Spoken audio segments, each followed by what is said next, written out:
Okay, today I'm going to show you what to do with an RC car after you've used it. So after you used it, you're going to want to, well, you don't have to do these things, but I like to do them to make my car last a lot longer.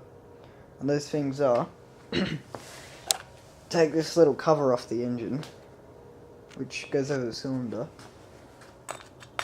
It goes like that.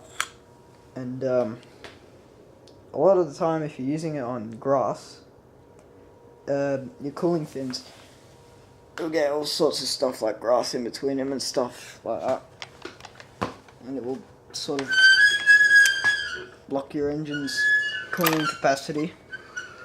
So what I like to do is take all that out. It's much better. So take all that out. A vacuum would be the best option to do this. Also, take the spark plug out and get your spark plug, which the spark plug is a CMR7H torch, and you can inspect it. This one was a bit wet, so it is a little rich. If it's really black and has a lot of carbon on it, it's lean.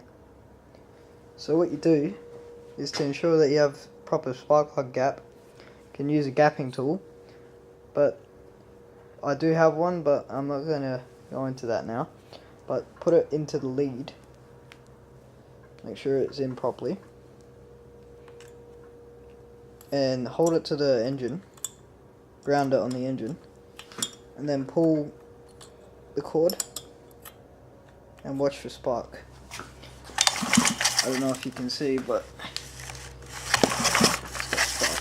Hang on, I'll try to get a better angle.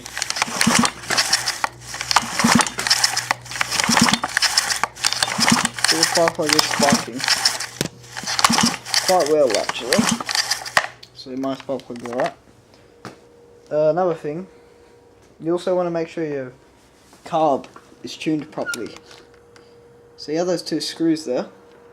Wait for the camera to focus. So you have those two screws there.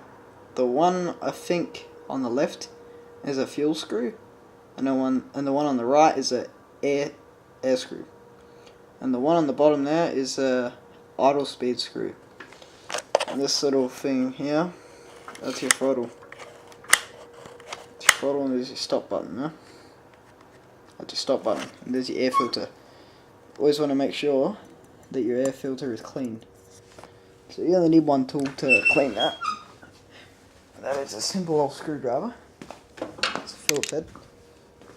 You just need a screwdriver, and it has a Phillips head screw in there. Undo that. Don't lose it. Set that aside. And move your aerial back and take it off. So as you can see, mine's pretty dusty. I clean mine every time I use it. Bit dusty now.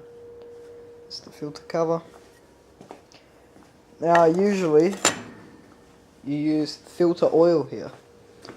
This just slides off. There's two parts of it. Just get that out of the way. Don't break your aerial wire, by the way. So that's your air filter.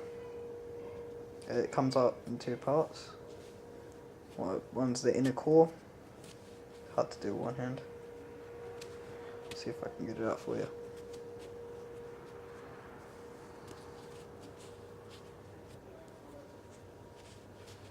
It's coming out.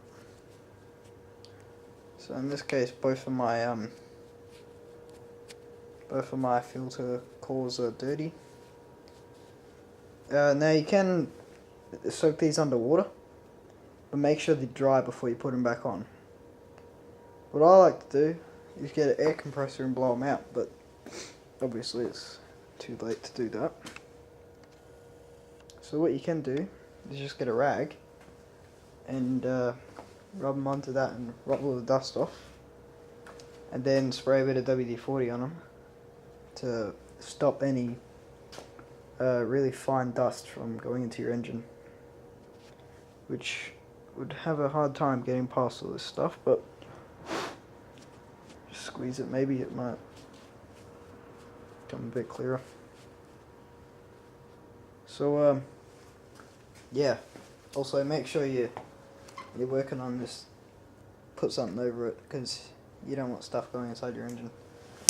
So with your spark plug hole, plug it so nothing goes into your engine while you're working on it. You don't want pieces of grass in there. Take out your spark plug now, and you can use like a vacuum and suck out all that grass and debris from decreasing your cooling capacity. So yeah, always make sure that your fuel tank's full. Barely anything in the tank. After the last video I used it, was the last time I used it. And steering failed, so I checked it. There's nothing wrong with my steering now. Must have been a piece of bark inside my steering rack down there. Must have jammed it on one side. So that's that. Also, almost forgot to mention, inside this little compartment here, you'll have a little clip on the side.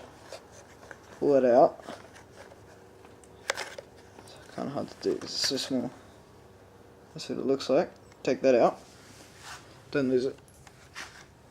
Take this off. And you have batteries in here. As you can see, mine has duct tape on it. That's to prevent the batteries from coming undone or moved around by the vibration of the engine.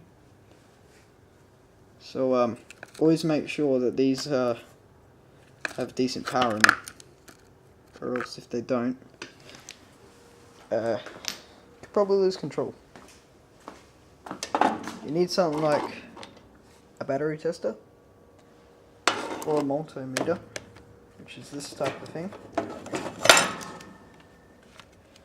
which set to that, the volts, mine has a light, and on the two ends you just hold that to each side of the battery and you're looking for 1.5 volts. If it shows 1.5, you have a good battery. So that's all that, and yeah, thanks for watching.